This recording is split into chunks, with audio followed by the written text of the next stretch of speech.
Bahaners dimanapun kalian berada, gimana nih kabarnya? Saya kira kalian gak cuma butuh asupan adrenalin atau asupan kebrutalan, tapi mungkin kalian juga butuh nutrisi pengetahuan dan wawasan nih.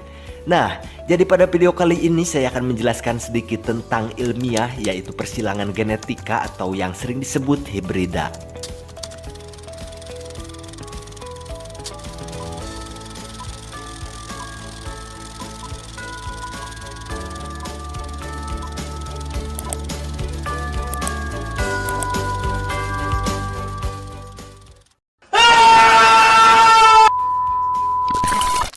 Kecanggihan teknologi yang semakin maju membuat ilmuwan banyak bereksperimen dengan batasan yang makin lebar.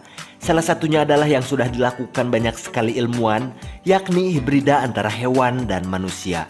Tapi bukan berarti bagi kalian para jomblo untuk mencobanya dengan hewan, nanti dikatain sama temennya, "Cie punya pacar kambing," kan gak enak kedengerannya. Nah, mungkin hibrida terdengar tidak masuk akal, namun memadukan DNA manusia dan hewan ternyata bukanlah sebuah fantasi yang tidak akan terjadi. Justru di saat ini ilmuwan berbagai penjuru dunia sudah banyak melakukan meski belum sah dibilang berhasil. Dan berikut deretan eksperimen yang menyilangkan hewan dan manusia.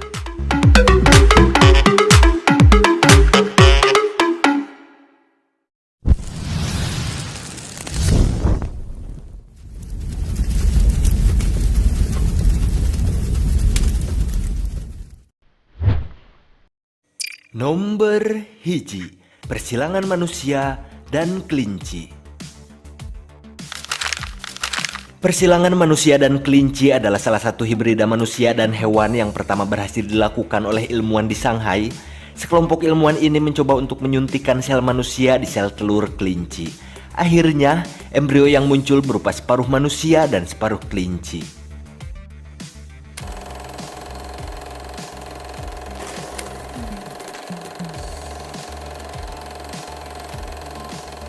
Eksperimen ini juga memperlihatkan bahwa DNA manusia cukup mendominasi karena embrio ini hanya mengambil sedikit dari DNA kelinci. Namun pada akhirnya makhluk ini tidak dibiarkan hidup karena ilmuwan membutuhkan sel induknya untuk eksperimen lain. Pasti kalian bertanya-tanya, apa mungkin terinspirasi dari ini ya lambang Playboy? Atau bahkan orangnya itu hasil hibrida?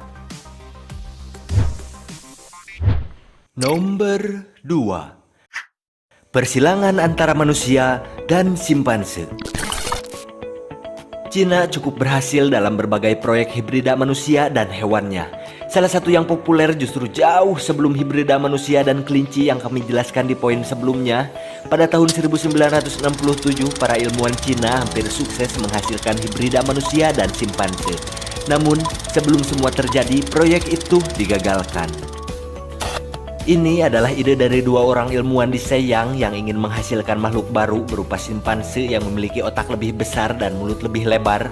Akhirnya mereka menginjeksikan sperma manusia ke simpanse dan secara sukses membuatnya hamil.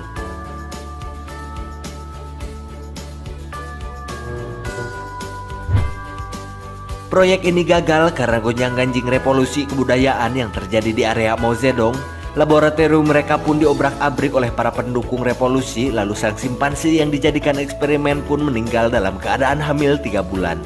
Tidak ada proyek semacam ini lagi yang disetujui karena etika kemanusiaan.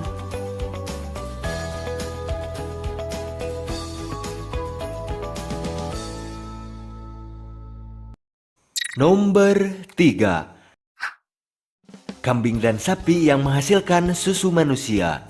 Nah, kalau membahas soal ini, jangan dulu langsung terpikirkan bentuk penghasil ASI-nya, biar sini saya jelaskan. Pada tahun 2009, ilmuwan Rusia dan Belarusia memodifikasi gen kambing yang membuatnya memproduksi susu manusia atau ASI.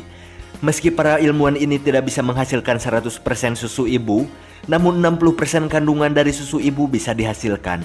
Begitu juga dengan enzim pada ASI seperti isozimi dan laktopirin juga berhasil muncul di susu ini.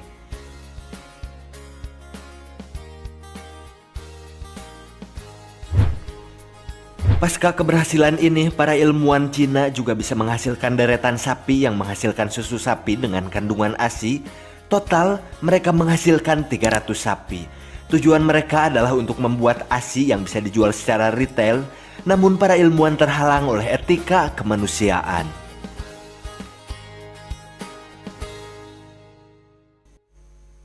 Nomor 4. Hewan dengan organ manusia.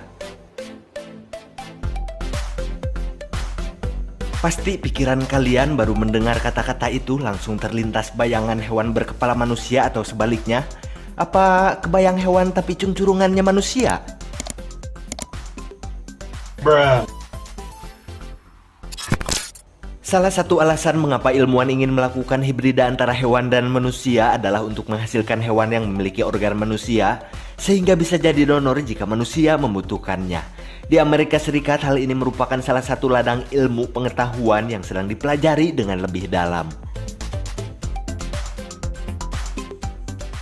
Ilmuwan yang melakukannya adalah Hiromitsu Nakauchi yang sampai harus hijrah dari Jepang karena perilaku hibrida hewan dan manusia masih kontroversial dan ilegal di negeri Sakura. Namun, Amerika Serikat justru mendanainya dengan kucuran uang yang sangat melimpah.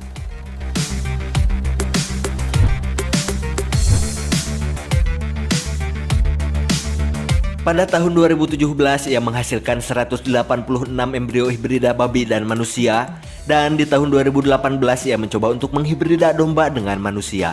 Banyak makhluk yang bisa dilahirkan, namun setelah diuji coba dan dikembangkan, mereka dimusnahkan dalam waktu kurang dari 28 hari.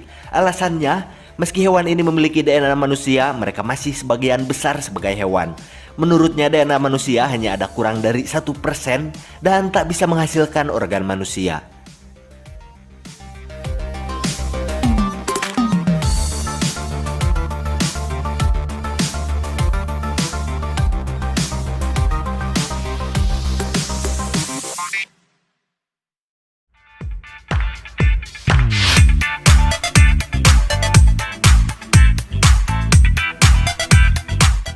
Nah, jadi itulah beberapa persilangan antara manusia dengan hewan.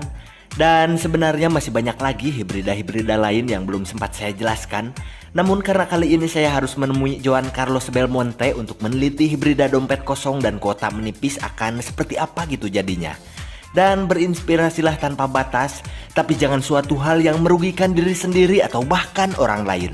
Karena dengan bereksperimenlah kita akan menemukan suatu hal dan wawasan baru. Adios, kenikmatan ampas kopi.